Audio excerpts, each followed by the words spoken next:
Hello दोस्तों, कैसे हैं आप लोग। स्वागत है आप लोगों का मेरे YouTube channel the big thinker में। दोस्तों, हम लोग अपनी लाइफ में लक्ष्य क्यों बनाना जरूरी है, इस टॉपिक के ऊपर आज हम लोग बात करेंगे। लक्ष्यहीन आदमी को आप लोगों ने देखा होगा रोड पे घूमते हुए, इधर उधर, कभी इधर देखता है कभी उधर देखता है। क्यों? क्योंकि उसको जो है अपने लक्ष्य का पता ही नहीं होता और उसको लोग पागल की कैटेगरी में खड़ा कर देते हैं। उसको लोग पागल बोलते हैं कि इसका कुछ अता पता ही नहीं है, इसको कहाँ जाना है, क्या करना है, क्या नहीं करना है। तो लाइफ में लक्ष्य का होना क्यों जरूरी होता है। अगर आप एक ह्यूमन है, एक इंसान है, तो आपने कुछ ना कुछ अपनी लाइफ में लक्ष्य जरूर बना रखा होगा कि मुझे लाइफ में क्या करना है, मेरे एम क्या है। जब हमारा बच्चा छोटा होता है तो हम अपने बच्चे के मन में शुरू से ही एक लक्ष्य भरते हैं कि बेटा तुम बड़े होके क्या बनोगे, तुमको क्या बनना पसंद है, तुम जो है तुम्हारा लाइफ में एम क्या होगा। तो बच्चा बोलता है छोटे वन में कि मैं पायलट बनूंगा, मैं डॉक्टर बनूंगा, मैं इंजीनियर बनूंगा। तो हमको सुन के बड़ी खुशी होती है। लेकिन जैसे जैसे बच्चा बड़ा होता चला जाता है, उसका जो लक्ष्य है वो लक्ष्य बदलता चला जाता है। क्यों? क्योंकि उसको पता नहीं है कि डॉक्टर बनने के लिए मुझे क्या करना है, इंजीनियर बनने के लिए मुझे क्या करना है। लेकिन जैसे जैसे वो पढ़ाई करना शुरू करता है, उसका इंटरेस्ट जिस तरफ भागना शुरू करता है, कोई आर्ट्स में इंटरेस्ट लेता है, कोई साइंस में इंटरेस्ट लेता है, कोई मैथमेटिक्स में इंटरेस्ट लेता है, तो उस हिसाब से वो अपना लक्ष्य धीरे धीरे जो है चेंज करता चला जाता है। लेकिन माय डियर, जब आप आफ्टर ग्रेजुएशन, जब आप अपनी पढ़ाई पूरी कर लेते हैं, तब जाके आपके दिमाग में एक चीज घर करती है कि अब आखिर मुझे करना क्या है। जब आपकी सारी एजुकेशन कंप्लीट हो जाती है, तब आपके मन में आता है कि अब मेरा लक्ष्य क्या है, मेरा गोल क्या है। तो लक्ष्य अपने जीवन में इंसान को बनाना ही पड़ता है, चाहे छोटा लक्ष्य हो चाहे बड़ा लक्ष्य हो। कुछ लोग नॉर्मल जिंदगी जीते हैं, नॉर्मल छोटे छोटे लक्ष्य होते हैं, और उस लक्ष्य को पूरा करने के लिए वो लोग अपने जिंदगी में जद्दोजहद करते हैं। क्यों? क्योंकि उनको ये पता नहीं है कि आखिर अपने लक्ष्य को जो है पूरा कैसे किया जाए। तो माय डियर, आज मैं इसी टॉपिक पे बात करने वाला हूं कि हम अपने लक्ष्य को पूरा कैसे करें। अगर आपको मेरे वीडियोस पसंद आते हैं तो प्लीज उसको लाइक, सब्सक्राइब और शेयर जरूर करें। तो लक्ष्य है AIM, एम। तो एम अपनी जो है लाइफ में जरूरी होता है, और उसको पूरा करने के लिए हमको किन किन चीज की रिक्वायरमेंट होती है, इस चीजों पे आज मैं प्रकाश डालने की कोशिश करूंगा। तो माय डियर, एम जो शब्द होता है उसका पहला वर्ड होता है ए फॉर एटीट्यूड, सोच। हर इंसान एक बड़ा लक्ष्य नहीं तैयार कर पाता है। क्यों? क्योंकि उसको लगता है कि नहीं, ये मेरे बस का बात नहीं। लेकिन दोस्तों, आज की लाइफ में जो भी चीज आप देख रहे हो, जो भी चीज हमारे सामने प्रत्यक्ष के रूप में आ रही है, वो किसी न किसी इंसान ने जरूर उसको अपना लक्ष्य बनाया होगा, उसको फुलफिल किया होगा, उसको पूरा किया होगा, और आज वो हमारे सामने यूज टू है, जिसको हम लोग इस्तेमाल करते हैं।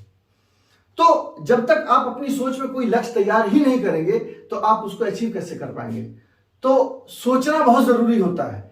और सोच कैसी? एक आम इंसान की तरह सोच नहीं, कि लक्ष्य अगर आपने बना लिया है, आपकी सोच में कोई चीज घर कर गई है कि नहीं मुझे इसको पाना है, तो उसके लिए आपको क्या करना पड़ेगा? जिद्दी बनना पड़ेगा।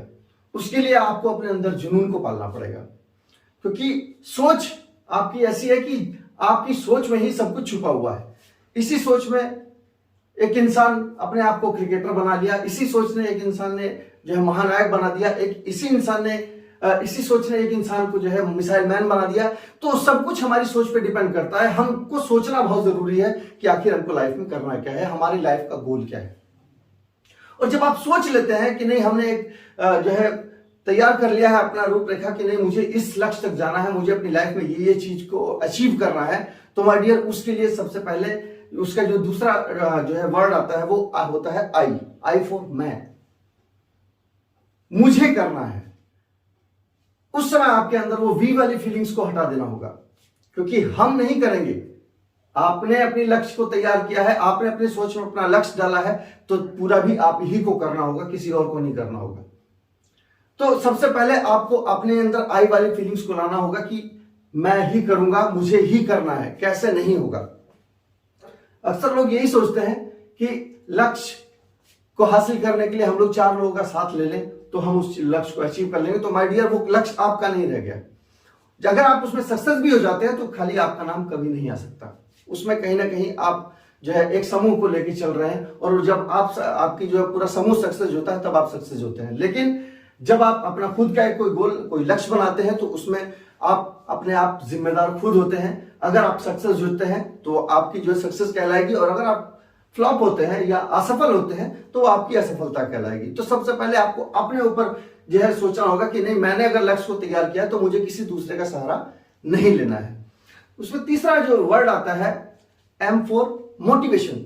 हर इंसान की लाइफ में एक मोटिवेशन का होना जरूरी होता है, और हम अगर कोई लक्ष्य को तैयार करते हैं तो उस लक्ष्य को पाने के लिए हमारे अंदर मोटिवेशन होना जरूरी है। किसी ना किसी चीज को पाने के लिए ही हम अपना लक्ष्य तैयार करते हैं, किसी ना किसी चीज का अभाव ही हमारे लिए लक्ष्य तैयार करता है। तो मोटिवेशन इंसान को किसी भी रूप में मिल सकता है। हम अक्सर जो है लीजेंडरी लोगों को अपना मोटिवेशन पॉइंट बनाते हैं।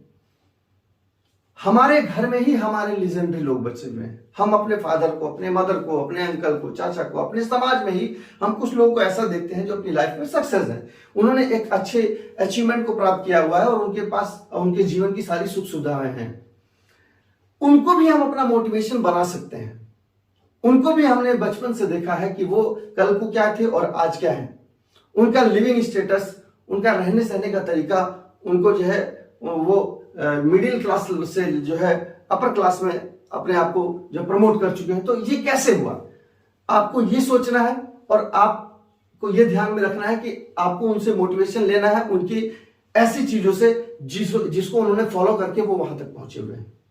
हम अक्सर बड़े बड़े लोगों से मोटिवेशन लेते हैं, हम लोग हार से भी मोटिवेशन लेते हैं। जरूरी नहीं कि जो जीता हुआ इंसान है वही आपके लिए मोटिवेशन पॉइंट हो सकता है।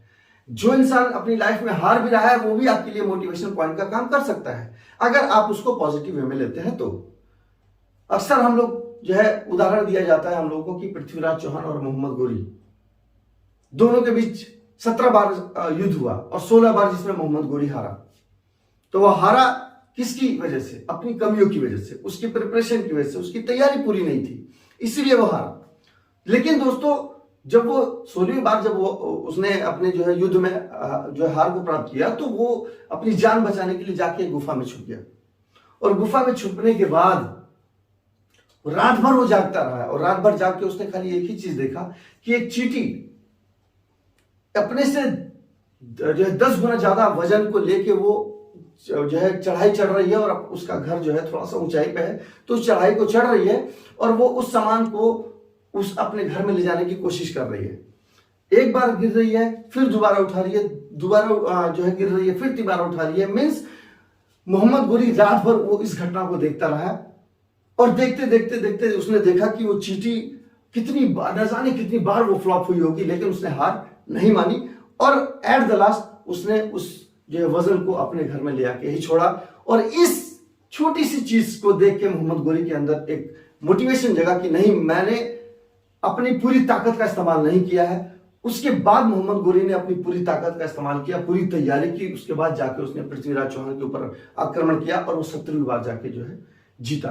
तो दोस्तों जीत जो है, लक्ष्य ऐसे ही आसानी से प्राप्त नहीं हो जाता, उसके लिए हमको बहुत कड़ी मेहनत करनी पड़ती है, प्रिपरेशन करना पड़ता है सक्सेस होने के लिए, अपने एम को प्राप्त करने के लिए।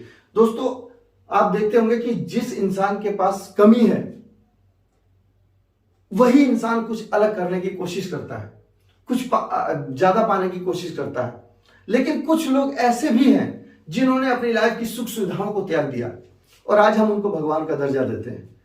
मैं बात कर रहा हूं गौतम बुद्ध जी की, जिनके पास क्या नहीं था, राजा थे, राजपाट था, बीबी थी, बच्चा था, सारी सुख सुविधाएं थी, लेकिन खाली एक चीज को जो है उनको ज्ञात करना था कि आखिर सत्य क्या है। कोई बूढ़ा व्यक्ति है, कोई मरा हुआ व्यक्ति है, कोई बीमार व्यक्ति है, ये सब देख के उनके दिमाग में आया कि आखिर सत्य क्या है। तो सत्य को जानने के लिए उन्होंने अपने हर सुख सुविधा को जो है त्याग दिया, बाल बच्चा त्याग दिया, परिवार त्याग दिया, अपना जो राजपाट त्याग दिया, और एकांत में चले गए, जो है वृक्ष के नीचे बैठ गए और सत्य की खोज के में ध्यान मग्न हो गए। और ऐसे ध्यान मग्न हुए कि जो है उनके शरीर पे जो है दीमक ने जो है अपना पूरा घर तैयार कर लिया। लेकिन फिर भी उनका जो कंसंट्रेशन था, जो अपने लक्ष्य को पाने का कंसंट्रेशन था, जो उनका एम था कि जब तक सत्य की प्राप्ति नहीं होती तब तक मैं जो है अपने ध्यान को जो है नहीं तोड़ूंगा। और ऐसी कंडीशन में सोचिए दोस्तों, अगर आज एक लकड़ी को जो है दीमक लग जाती है तो दीमक जो है लकड़ी को अंदर तक खोखला कर देती है, और जिस इंसान के शरीर में ही दीमक ने घर बना लिया हो उसका कंसंट्रेशन कितना तगड़ा होगा कि उसने अपने ध्यान को जो भंग नहीं होने दिया। और आज हम उनको भगवान बुद्ध का जो दर्जा देते हैं दोस्तों। तो ये जो भगवान का जो दर्जा उनको मिला है वो ऐसे ही नहीं मिला है, उनके कंसंट्रेशन पावर से, उनके त्याग, उनके बलिदान की वजह से उनको जो है हम भगवान का दर्जा देते हैं। तो लक्ष्य की प्राप्ति के लिए आपको जो है अपना सबसे पहले अपनी सोच को मजबूत करना होगा और अपने खुद पे विश्वास करना होगा, और सबसे बड़ी चीज अपना मोटिवेशन हमेशा अपने आगे रखना होगा कि आखिर किस लिए आप इस लक्ष्य को पाना चाहते हैं। वो लक्ष्य पाने के लिए आप इन 3 चीजों को जब अपने जो है लक्ष्य को पाने के रास्ते में जब इंक्लूड करेंगे तब जाके आपको आपका लक्ष्य प्राप्त होगा। Thank you.